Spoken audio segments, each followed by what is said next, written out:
হযরত মাওলানা কাসিম সাহেব নানাতবী রহমতুল্লাহ আলাইহি দেওবন্দ মাদ্রাসার যিনি অন্যতম প্রতিষ্ঠাতা ছিলেন, এত সাদা সিধা থাকতেন, কাপড় চোপড় দেখে কেউ উনাকে আলেমই মনে করতো না।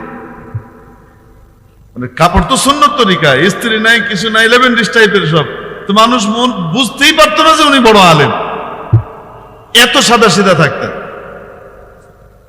মাদ্রাসা যখন খুলতো, নতুন ছাত্ররা দেওবন্দের স্টেশনে এসে নামতো, মাদ্রাসা পর্যন্ত স্টেশন থেকে দূর আছে, উনি গিয়ে ওখানে দাঁড়িয়ে থাকতেন। নতুন ছেলেরা বেডিং টেডিং নিয়ে আসতো, থাকবে, পড়বে, তো কুলি নেবে, তো উনি বলতেন, মৌল সাহেব दारुलूम जाना है, दारुलूम में जाबेन, हाँ तो ये सामान दे दीजिए, हम आपको पहुंचा देते हैं, अपना जिनिसपत्र देन पहुंचाई दी। तो কত টাকা নেবেন? जो आपकी मर्जी हो दे देना। এটাও বলতেন না যে টাকা লাগবে না, কারণ তাইলে তো আবার খোঁচাখুচি শুরু করবে, ফ্রি কে লেগে লইব, না জানি চুরি করে লে বাগে। আচ্ছা, তো এই মাথায় করে নিয়ে আসতেন, নিয়ে এসে 2 মোড় ঘুরলে মাদ্রাসা, এরপরে সবাই চিনে ফেলবে, অতটুকু এসে বলতেন, মৌল সাহেব ये चक्कर लगा लो, उधर जाओ, वो मदरसा दारुलूम है और ये ले जाइए। এখন আপনি নিয়ে যান, এই যে ঘুরলেই মাদ্রাসা, আমার একটা কাজ আছে, আমি জায়গা।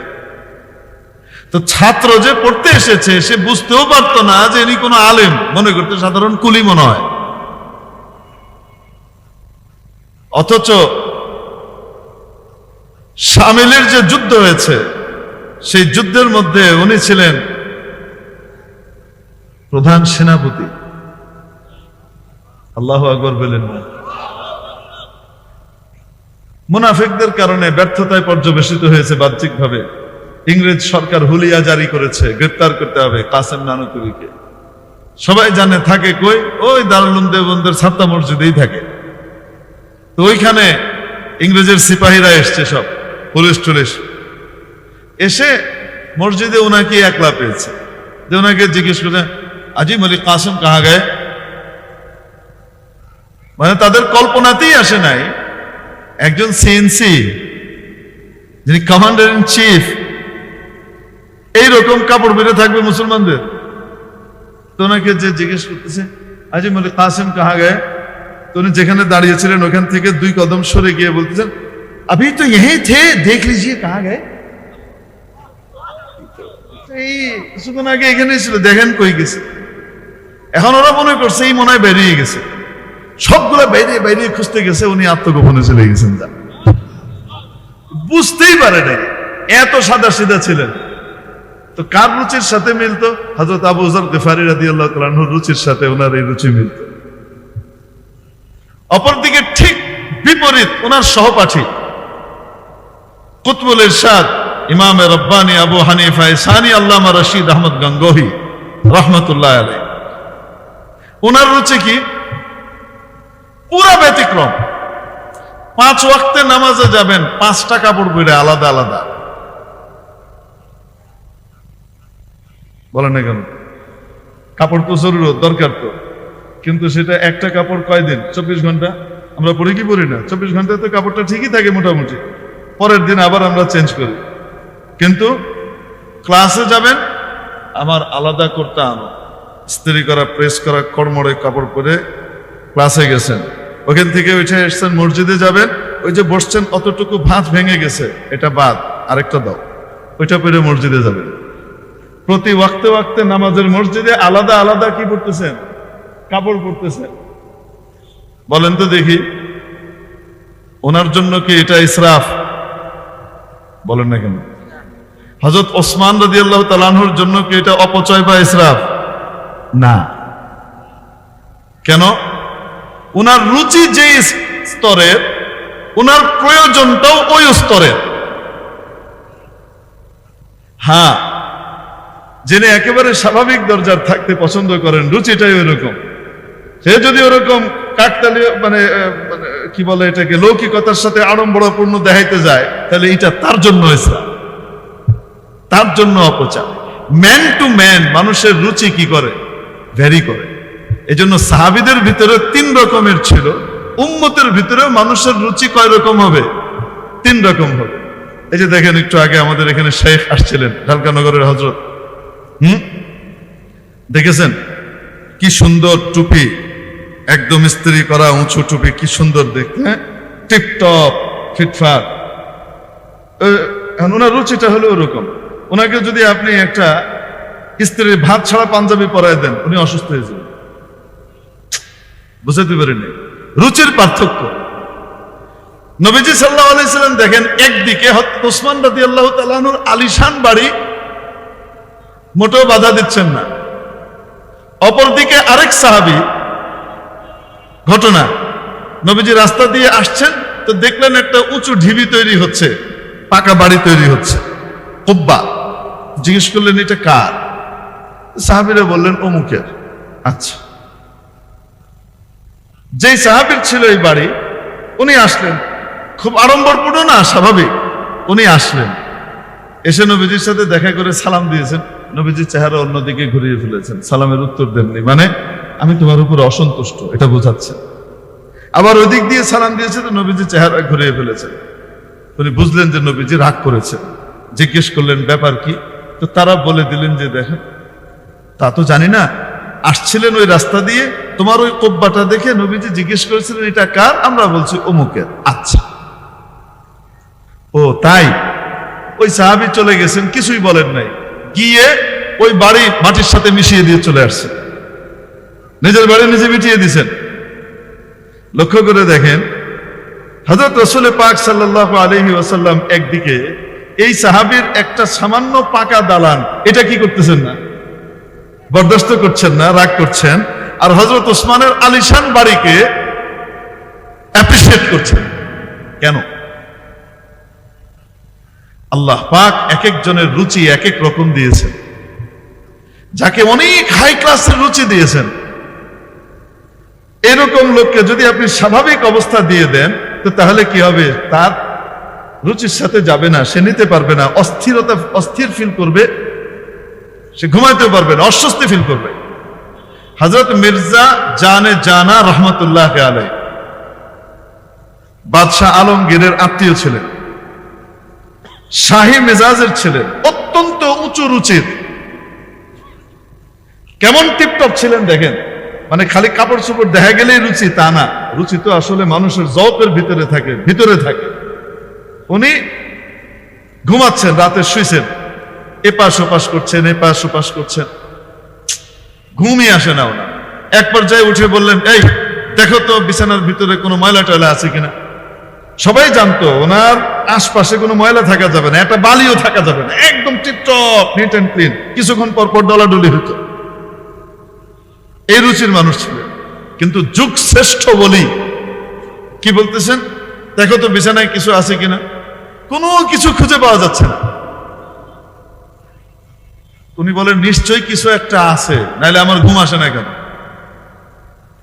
ভালো করে খুঁজে দেখা গেল ছোট্ট একটা চুল, এত পাতলা, এটা দেখাই যায়। হযরত ইয়ে বাল মিলায়, এই চুল পাওয়া গেছে। তো এই চুলটা সরানো হলো, শোয়ার সাথে সাথে সাউন্ড স্লিপ, নাক ডেকে ঘুমাইতেছে। এটা কি রুচি? আল্লাহ পাক এই রুচি দিয়েই উনাকে তৈরি করছেন। এখন উনার জন্য আবু যর গিফারী রাদিয়াল্লাহু তাআলা আনহুর রুচি যদি উনার এখানে অ্যাপ্লাই করা হয়, এটা উনার জন্য আযাব হয়ে যাবে। আর ওই সাহাবীর জন্য যে রুচিটা ওনার আছে, ওনার মেজাজ নবীজি জানেন যে সে স্বাভাবিক থাকাকেই পছন্দ করে।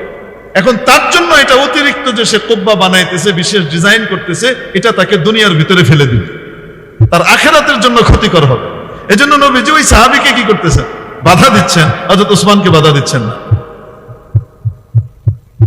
তো আমাদের আকাবিরিনেরও এরকমই কি ছিল, রুচি দিয়েছিল।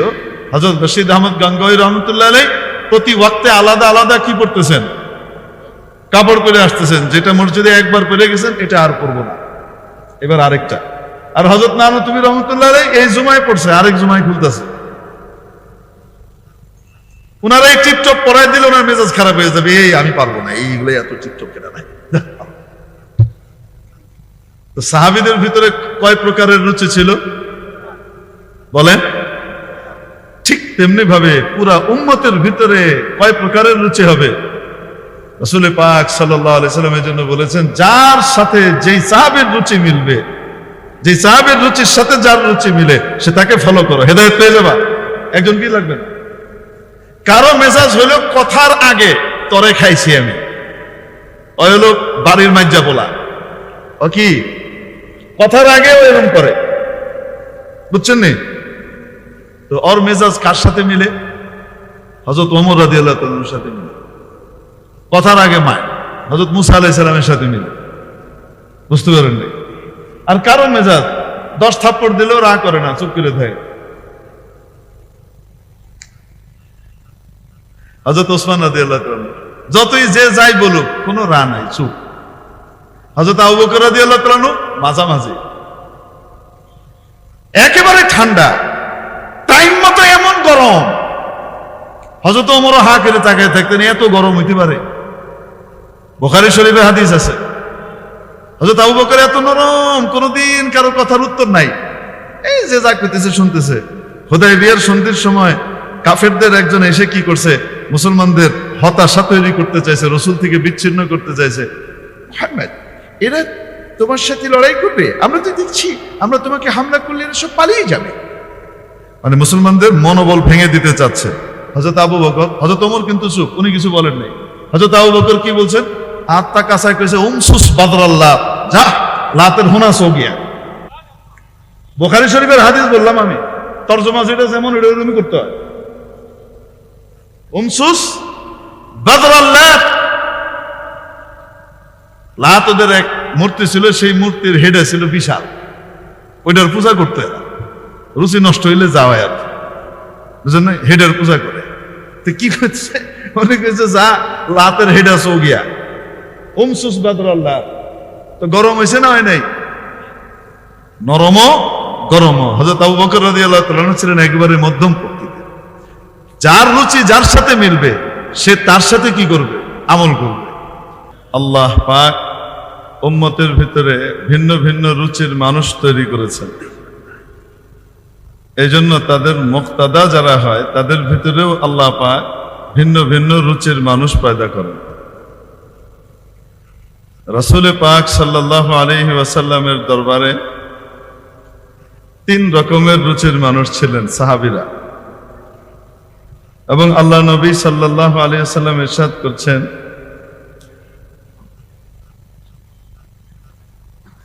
আসহাবি কান্নুজুম, আমার সাহাবীরা সকলেই আকাশের নক্ষত্রমালার মতো। বিআইয়িহিম ইক্তাদাইতুম ইহতাদাইতুম, আমার সাহাবীদের যে কাউকে তুমি অনুসরণ করবে পরিপূর্ণভাবে হেদায়েত পেয়ে যাবে। প্রত্যেক সাহাবী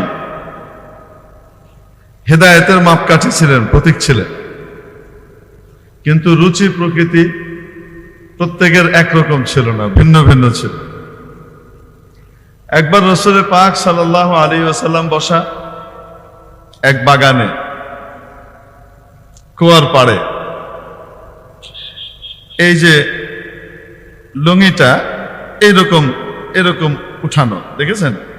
মানে হাঁটুর নিচে এই পায়ের গোছাটা বের হয়ে আছে, এভাবে বসা।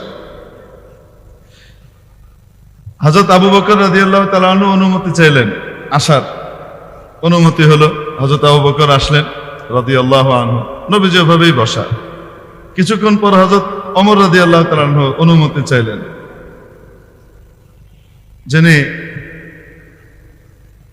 দ্বার রক্ষক ছিলেন, তিনি নবীজির কাছ থেকে অনুমতি নিয়ে আসলেন। নবীজি ওভাবেই বসা। কিছুক্ষণ পরে হযরত ওসমান রাদিয়াল্লাহু তাআলা আনহু তাশরীফ আনলেন, এসে অনুমতি চাইলেন। নবীজি সাল্লাল্লাহু আলাইহি ওয়াসাল্লাম অনুমতি দেওয়ার আগে বললেন, দাঁড়াও। এরকম করে কাপড় ঠিক করলেন। ঠিক করলেন মানে আগে কি বেঠিক ছিল? আগে কি নাজায়েজ ছিল? না জায়েজের রীতি ছিল? হাঁটুর নিচ পর্যন্তই তো ঢাকা, কিন্তু এভাবে কি করলেন? ঢেকে ফেললেন। বললেন, এবার আসতে বল। পরিপাটি হয়ে বসলেন, আসতে বল। হযরত ওসমান আসলেন, এসে বসলেন। বসার পরে কেউ জিজ্ঞেস করলো, ইয়া রাসূলুল্লাহ, সিদ্দিকে আকবর আসলেন, আপনি আপনার অবস্থায় ছিলেন, ফারুক আজম আসলেন, আপনি আপনার অবস্থায় আছেন। যখন ওসমান আসলেন তখন আপনি তার রেয়ায়েতে নিজের সব চেঞ্জ করে ফেললেন। ব্যাপার কি? নবী পাক সাল্লাল্লাহু আলাইহি ওয়াসাল্লাম বললেন, যে ব্যক্তির লজ্জা দেখে ফেরেশতারা লজ্জা পায়, এই ব্যক্তি এত লাজুক, এত নরম প্রকৃতি, নরম মেজাজের, যে তার এই লজ্জা দেখে ফেরেশতারাও কি পায়? লজ্জা পায়। তা আমি কি তাকে তার লজ্জার প্রতি সম্মান দিব না? বুঝাতে পারিনি। ঠিক তেমনি ভাবে চালচলনের দিক থেকে সাহাবী, আমার 2 মিনিট সময় দিছে, আর সুলতানুল ওয়াইজিন পাশে বসলে তো সুলতানকে তো সবক শোনাইতে হয়, তাই না? উস্তাদদেরকে তো সবক শোনাইতে হয় যে ঠিক আছে কিনা, ঠিকঠাক করে দিবে যে না এমনি এমনি। এজন্য 2 মিনিট বেড়ে যাচ্ছে আর কি। হযরত ওসমান রাদিয়াল্লাহু তাআলা আনহুর বাড়ি কেমন ছিল? আলিশান, একদম টিপটপ ঝকঝকে তকতকে দামি দামি ফিটিং টিটিং লাগানো আলিশান বাড়ি। আবার হযরত আবু যর গিফারি রাদিয়াল্লাহু তাআলা আনহু আগামী ওয়াক্তের খানা কেউ জমা করে রাখলে, মানে সামনের ওয়াক্তে খাবো, আগামীকাল এটা খাবো, রেখে দিছে, লাঠি দিয়ে গিয়ে বিড়িতেন, বেটা আল্লাহ খাইব না, ভালা মেসেজ দিয়ে দে, কেল্লিকে জমা করে রাখছিস। বুঝুন নাই মনে হয়? উস্কো খুস্কো চুল, বাড়ি ঘরের খবর নাই, কিছুই নাই, একদম হ্যাঁ কাকরাইলি তাবলি গলা। আর হযরত ওসমান রাদিয়াল্লাহু আনহু টিপটপ একদম ফিটফাট, বাড়িও এরকম ফিটফাট। তো একজন খুব সাদাসিধা, আরেকজন খুব টিপটপ। আর হযরত ওমর আর হযরত আবু বকর রাদিয়াল্লাহু তাআলা আনহু ছিলেন মাঝামাঝি টাইপের, খুব হাইফাইও না, আবার খুব কি নয়, একেবারে সাদাসিধাও না। আমাদের আকাবিরিনের মধ্যে, আমাদের আকাবিরিনের মধ্যে এখন মুশকিল হলো যে আমার এলাকায় যদি আমি মাহফিল করি, তো এই আলো লাগানো ইসরাফ হয়ে যাবে, এটা ঠিক। কিন্তু আবার যখন নাকি পুরান ঢাকার যারা নাকি কাচ্চি বিরিয়ানি, হায়দ্রাবাদি বিরিয়ানি ছাড়া খায় না, টিপটপ নাজিরা বাজারের মানুষজন একদম ফিটফাট, লুঙ্গিটাও ইস্তারি করে পরে, যে লুঙ্গিটা পরে ওইটাও কি করে? ইস্তারি করে পরে। এখন ওই জায়গাতে মৌলানা তানভীর সাহেব বাধ্য লাইটিং একটু বেশি করতে। তো কি করবো? যদি না করা হয় তো ওয়াজ যেমন আল্লাহ ফকির আল্লাহ হাইনাটা কি বানাইছে না যায়, কি করুন জায়গা, কারণ হেদায়েত তো সবারই লাগে। এমনি ভাবে আলো লাগবেও, কোনো কোনো সময় আলো ইসরাফ হবে, কোনো কোনো সময় আলো জরুরত হবে, এক এক সময় এক একটা হবে। আমাদের আকাবিরিন বড়রা সব সময় চান যেন আমরা আবার এই জরুরতের কথা বলে, রুচির কথা বলে যেন আবার যার দরকার নাই সেও খুব পুরাইলো, এটা যেন না হয়। এই জন্য আমাদের সামনে কি করেন? ইসলাহি কথাগুলো বলেন যে অতিরিক্তটা ইসরাফ হবে, সেটা যেন না করা হয়। বুঝতে পারছেন তো? মুরব্বীদের এই বলাগুলাও ঠিক আছে, আবার আপনাদের রুচি অনুপাতে তানভীর সাহেবের এই কাজ, এটাও ঠিক আছে, সবগুলাই মিলাই মুলাই আছে। কারণ আগামীবার যদি আপনি ঘোষণা দিচ্ছেন আগামীবার সব খুলে, কালকে তো মাহফিলের লোক পাইবেন না, তো সব তো ছেঁচড়া হয়ে যাবে। যাই হোক, তো একই জিনিস, এক এক পরিবেশ, এক এক স্তর, এক এক জায়গা হিসেবে কি হয়, ভিন্নতা আসে। দেখেন হযরত ইব্রাহিম আলাইহিস সালাম, না, ইব্রাহিম আলাইহিস সালামের প্রশংসা কোরআন শরীফের ভিতরে আল্লাহ করছেন। প্রশংসাটা কে করছেন? আল্লাহ। মেহমান আসছেন কয়েকজন, এই কয়েকজন মেহমান আসলে ফেরেশতা, মানুষের বেশে আসছে, একটা সুসংবাদ ইব্রাহিম আলাইহিস সালামকে দিবে। তো সেই হিসেবে ফেরেশতারা আসছেন। ইব্রাহিম আলাইহিস সালাম দেখার সাথে সাথে আস্ত একটা গরু, মানে গরু মানে বড় গরু না, বাছুর থেকে একটু বড় গরু হই হই করতেছে আর কি, সেমি গরু আর সেমি বাছুর, মোটামুটি তাগড়া, এইটাকে জবাই করে আস্ত রোস্ট করে নিয়ে আসছে, নেন খান। আরে ভাই, একটা গরুর আস্ত রোস্ট, ফাজা বিআইজিলিন হানিদ, খেতে পারবে সবাই? কন্যা কেন পারবে না? উনি দেখছেন যে টাইপের মেহমান আসছে, এই মেহমানদের রুচি অনেক উঁচু, কাপড় চোপড় টিপটাপ। অতএব এগুলোর হুদা মুরগির রান খাওয়াই দিলে চলবে না। এদের একরামের জন্য গরু আস্ত রোস্ট খান, খাইতে তো পারবে না, 10 ভাগের 1 ভাগ খাইতে পারবে, বাকিটি অন্যদেরকে দিয়ে দিবে। বুঝাইতে পারি না?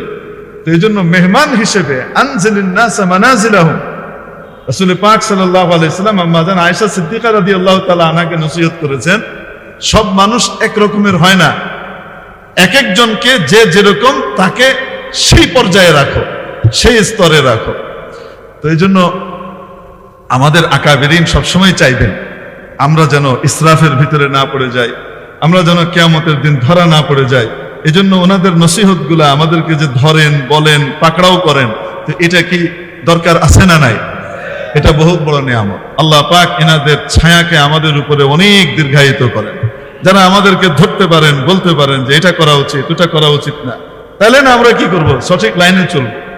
আবার তার পাশাপাশি হালত এবং তাকাজা হিসেবে, যেহেতু বর্তমানে কি জানি জেনজির যুগ চলতেছে না, জেনজির যুগ চলতেছে, তো এই যুগের সাথে কিন্তু আমাদের মিল কম। আপনাদেরকে একটা কথা কি, আমরা এখন 40 আপ 50-এর কাছাকাছি না, 15 বছরের যেটা আছে বা 20 বছরের যেটা আছে সেটার লগে কিন্তু আমগো মিলবো কম, কারণ দিমাগের ফ্রিকোয়েন্সি ভিন্ন। সে এক ফ্রিকোয়েন্সিতে দৌড়াইতেছে, আমি আরেক জায়গাতে আছি। আমি মাফ করে দিয়েন, বুঝাতে পারি নাই মনে হয়। এই জন্য আল্লাহ পাক জান্নাতে যে বউ দিবে আর বউকে যে স্বামী দিবে, ওই 62 বছরের তারে 22 বছরে দিব না। আরে কয় না কেন? আরে 82 বছরের একজন, সে 22 বছরের একটারে বিয়ে করা কি না জায়েজ? না জায়েজ। মিয়া বিবি রাজি, কে করে কা কাজি, তো জায়েজ। কিন্তু আল্লাহ পাক জান্নাতে এটা দিবে না। কি করবে জানেন?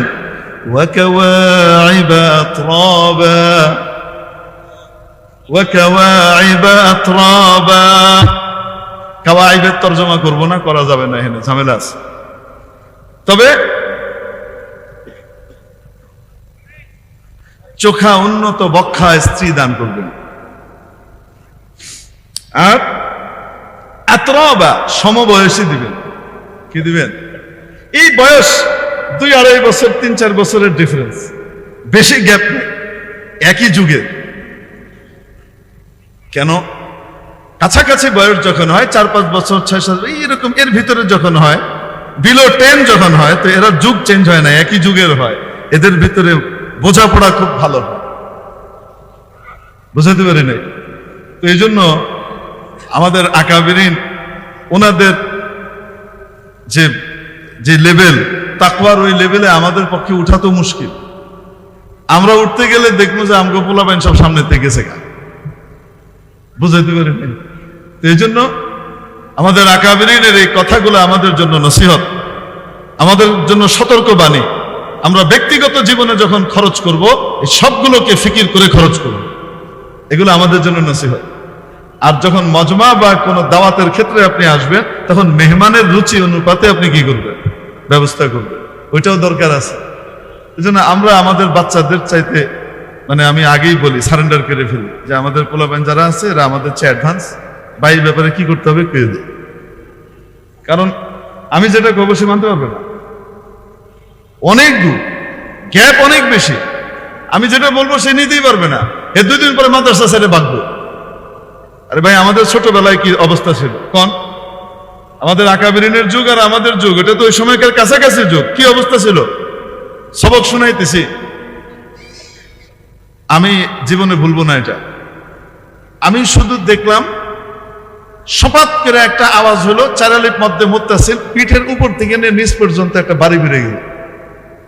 কেল্লেগা বাড়ি পড়লো, আমি কোনো ভুল করছি? ঠেকছি? কিছুই তো না। কি হয়েছে? পড়ছে, মারুফ পড়ি নাই। আর আমি খতমই ছাত্র না, সবক শোনানি ছাত্র, তখন আমার মাত্র 6 পারা চলে। কইছি আল্লাহ লাগে বাড়ি, বুঝেন কি কিছু? আর সবক শোনাইতাম কেমনে? ধীরে ধীরে সবক শোনাইতে হবে, আটকানির লগে লগে মাই। বুঝেন কি কই? ওই মায়ের খায়া দাগ এখনো পিঠে গিলে আছে, সবারই কম বেশ টুকটাক আছে। বুঝছেন কি কইছি? ওই জমানায় রুচি কি ছিল? রুচি ছিল ওই হুজুর সবচেয়ে ভালো যে ধুমায়া পিডায়। আর বিশ্বাস করেন, হ্যাঁ বাস্তব বলতেছি, আমাদের ওই সময় যে পরিবেশ ছিল, কোন হুজুর সবচেয়ে ভালো তাকে ভয় করতে হবে, ওই হুজুর খুব ভালো, কে? ধুমায়া পিডায়। রুচি ছিল ওইটা। এখনকার রুচি এটাই তো, না কেন? এখন শুধু বাড়ি একটা দিয়া দেখেন, দ্বিতীয়টা দেওয়ার আগে থাবার দেখবো যে আমার বাপে কি আপনার কাছে পিটাইবার লেগে পাঠাইছে, পরনের লেগে পাঠাইছে, পরন মিয়া কন্যাকে লিগা। রুচির তারতম্য আসছে না আসে নাই? যুগের সাথে সাথে কিন্তু চেঞ্জিং আসে। এজন্য আমরা হইলাম মাঝামাঝি জায়গাতে। যারা আমাদের চেয়ে ছোটরা আছে তাদের সাথে আমাদের বড়দের রুচির মিল না হওয়ার কারণে ওনারা ওই জমানার হালতের উপরেই এই ফয়সালা দিবেন, এবং এই ফয়সালা ঠিক।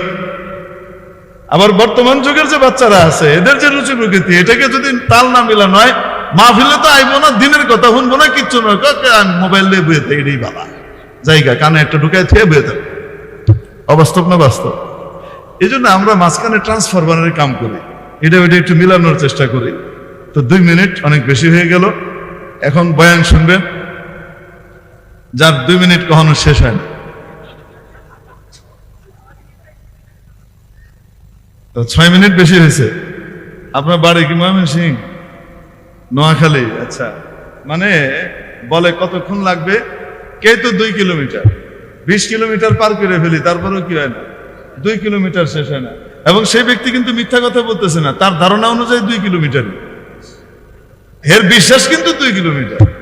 এই যে বেচারা কইছে, আমি যে 20 মিনিট না কয় মিনিট কইছি আল্লাহ জানে, আমি যে কইলাম যে 2 মিনিট, অনেকে না বেশি বাড়ে নাই, 6 মিনিট মাত্র নাকি বাড়ছে।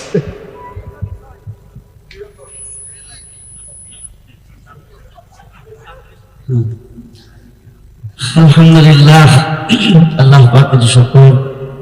অত্যন্ত সুন্দর একটা সমাধানমূলক কথা আমরা শুনলাম। আসলে জন্যই বড়দের এক এক ফুলের যে বইয়ের দিকে আছে, এক এক ফুলের ধান এক এক রকম। আল্লাহ তাআলা আমাদের সকলকে আমল করবার তৌফিক দান করেন।